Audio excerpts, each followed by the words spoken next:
mahal na Panginoong Jesus, kabutihan na sa aking buhay. Mga minamahal, bago po ako na-save sa ating banal na gawain, ako po ay bitbit ng mga bisyo, mga minamahal. Sa edad na 12 taon, mga minamahal, isa na po akong drug addict, mga minamahal. Isa na po akong drug pusher, mga minamahal. 12 years old pa lang, mga minamahal, sisigarilyo na ako. Iba't ibang klase, bisyo, sugal, ang aking pinasok, mga minamahal. Andyan ang barkada, iba't ibang kalayawan, mga minamahal. Pinupuri ka ang mahal na Panginoong Jesus pagkat dinala niya ako sa ating banal na gawain. Purihin ang dakilang Diyos sa lahat ng kanyang mga pagpapala. Ibinigay sa aming buhay, mga minamahal. Mga minamahal, sa patuloy na yung paglilingkod sa ating pinakamahal na Panginoong Jesus. Kasabay po niyan, mga minamahal, kasama namin ang mga himala, mga nasaksiyan namin, mga pagpapala na pinagkaloob ng ating mahal na Panginoong Jesus.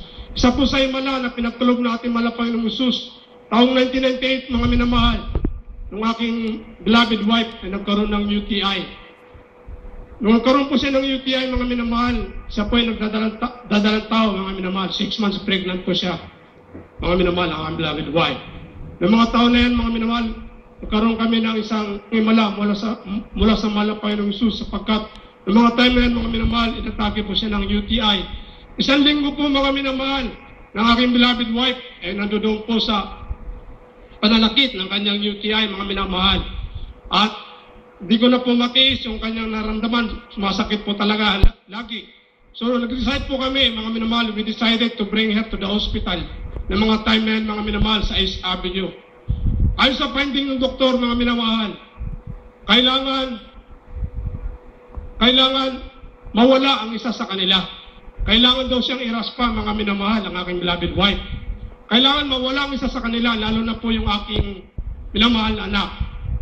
Noong mga time na sapagkat infected na po, mga minamahal, ang nararamdaman, ang nasasinapupunan ng aking beloved wife. Infected na po yung bata. Maiinom niya po yung ihi at saka yung dugo. So, ang advice po ng doktor ay pumirma kami ng waiver. Na katunayan, wala silang pananagutan at katunayan na talagang isa sa kanila ang mawawala. Yung aking beloved wife o yung aking minamahal na anak. Ngunit mga minamahal, kami po ay nanalangin sa mahal na Panginoong Jesus. At pagsabi po ng doktor na, Mrs., pumirma na po kayo dito sa waiver. At gagawin na po namin ang nararapat. Ngunit mga minamahal, hindi po pumirma yung aking beloved wife. Hindi po siya pumirma ng mga time na yan. Ang sabi niya, walang imposible sa mahal na Panginoon. Walang imposible sa mahal na Panginoon. Mabubuhay kaming dalawa.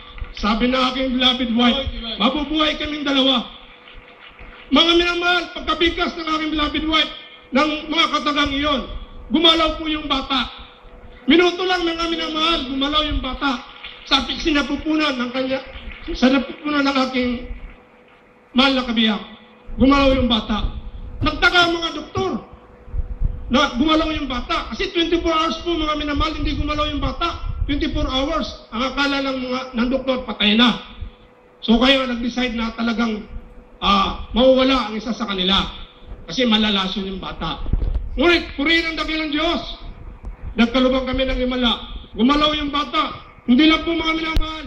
Tuloy-tuloy pang himala na yun hanggang sa nakapanganak yung aking mahal na asawa. Purihin ang dakilang Diyos. Purihin ang mahal na Panginoong Jesus sa kanyang kabutihan. Mga minamahal, napasalamatan ko rin ang mahal na Panginoong Jesus sa promosyon na pinagkaloob niya sa akin. Mga minamahal, mula sa pagiging ordinary security guard, pinromot po ako ng mahal na Panginoong Jesus. Mula sa pagiging ordinary security guard hanggang naging senior supervisor po ako ng aming kumpanya. Purihin ang dakilang Diyos, mga minamahal. Mga minamahal, sa responsibilidad na pinagkaloob sa akin, hindi ko po kakayanin kung wala po ang karunungan mula sa mahal na Panginoong Jesus, kung wala po ang panalangin ng ating mahal na pastor, the end-time prophet of God, wala po yan, mga minamahal. Ang karunungan ay pagkakaloob sa umihiling sa Kanya at sa pananampalataya. Purihan dakilang Diyos, ang lahat ng kapurihan, kadakilan, pasalamat, tanging sa ating mahal na Panginoong Jesus po lamang. Praise the Lord!